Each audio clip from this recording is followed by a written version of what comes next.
ар бир мээнеттин акыбети кайтат дегендей эле Кудайым буйрса үстүбүздө жылдын муфтияттын бизге коюлган тапшырмалар негизинде Кудайым буйрса аракеттерди кылып, ар бир тапшырмаларга так даана аткарып, эмгектегенибиздин үзүрүн Кудай кааласа азыр көрүп атабыз, азыр толкунданып атабыз. Бул сыйлык күтпөдүк элек. Аллах Таалага чексиз мактоолор болсун. Ушундай эле ушу бизди кызматыбызды баалаган, эмгегибизди баалаган ушул жетекчиликке, муфтиятка терең ыраазычылык билдирем.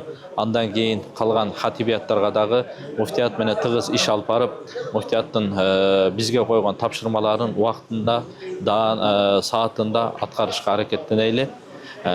Албетте бул дүйнөдөгү алган сыйлык ушунча кубандырып аткан болсо, Аллах Тааланын алдында ала турган сыйлык кандай болушун күтө билсеңиздер болот.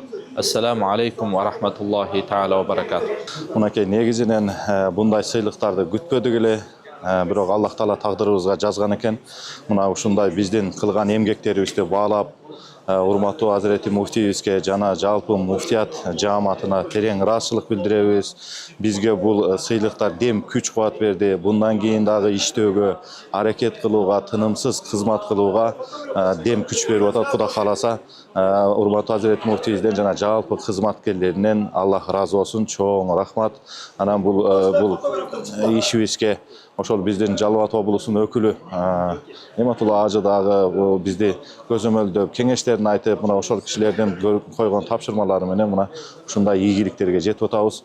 Урматтуу Азирети муфтийге жана жалпы кызматкерлерге Аллах ыраазы болсун.